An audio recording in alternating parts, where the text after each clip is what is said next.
Warahmatullahi wabarakatuh. Di sini saya akan mempresentasikan hasil karya ilmiah yang saya tulis, yang berjudul Menerapkan Gerakan Anti Korupsi di Kalangan Pelajar. Bagian pertama ada abstrak. Korupsi merupakan salah satu masalah terbesar yang dihadapi oleh masyarakat nasional dan internasional. Korupsi adalah perilaku tidak jujur atau ilegal, terutama dilakukan oleh orang yang memiliki kewenangan.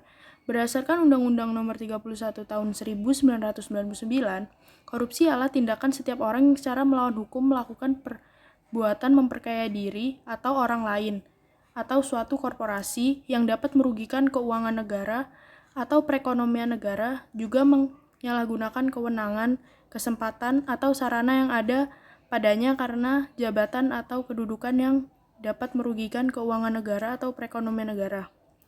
Lemahnya hukum yang berlaku untuk para tindak korupsi ini membuat korupsi semakin marak terjadi.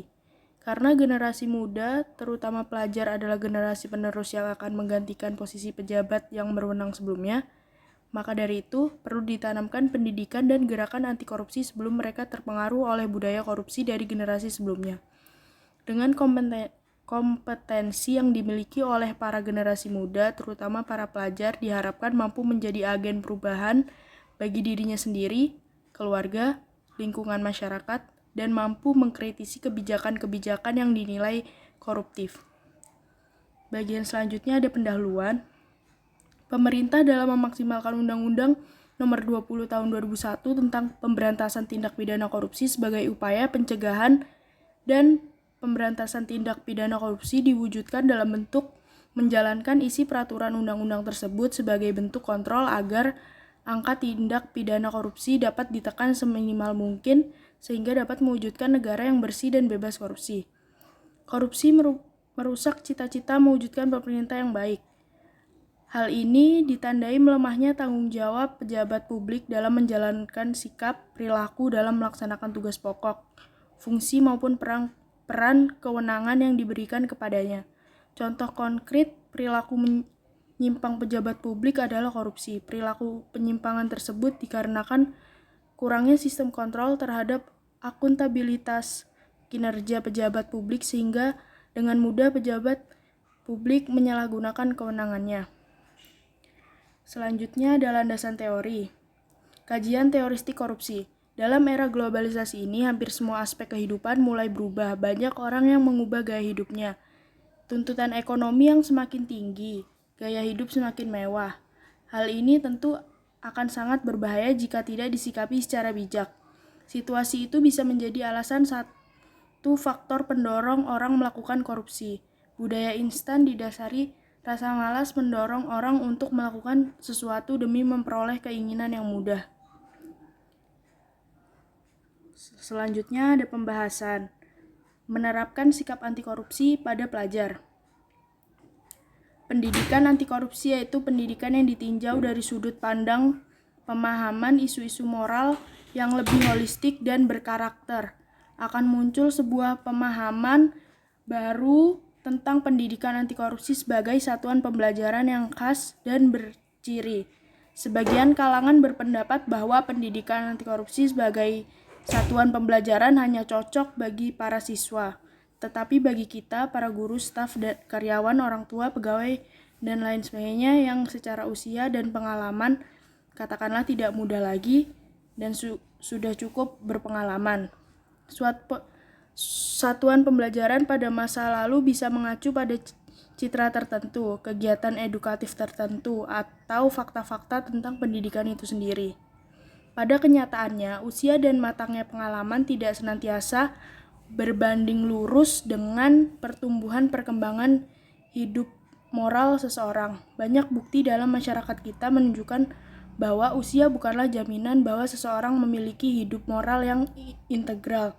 Maraknya kejahatan, pelanggaran, dan pelecehan hak asasi manusia, ketidakjujuran struktural lewat perilaku koruptif, dan lain-lain hanyalah salah satu contoh orang yang katakanlah telah dewasa tidak memiliki kehidupan moral yang integral. Selanjutnya, membentuk pribadi anti korupsi melalui pendidikan. Pendidikan anti korupsi yaitu pendidikan yang ditinjau dari suatu sudut pandang pemahaman isu-isu moral yang lebih holistik dan berkarakter. Akan muncul sebuah pemahaman baru tentang pendidikan anti korupsi sebagai satuan pembelajaran yang khas dan berciri.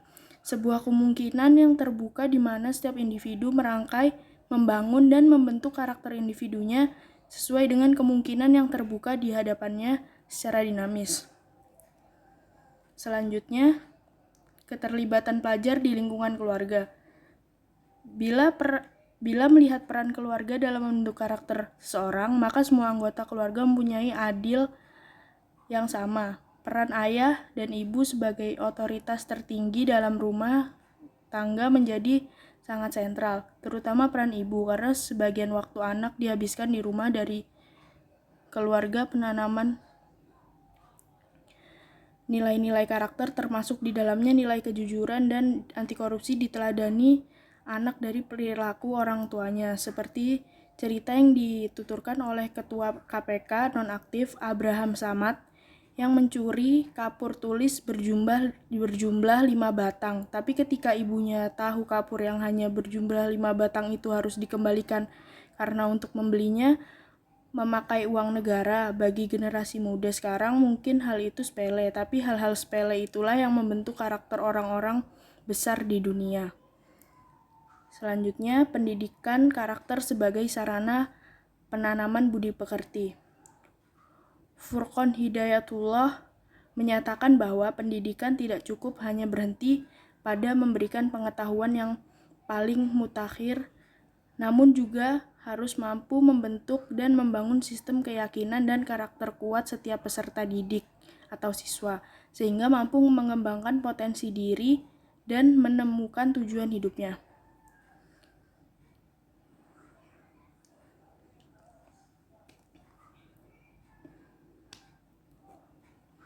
Ya, simpulan dari artikel ilmiah ini, pendidikan adalah salah satu instrumen penuntun generasi muda untuk ke jalan yang benar. Jadi, sistem pendidikan sangat mempengaruhi perilaku generasi muda ke depannya, termasuk juga pendidikan anti korupsi dini.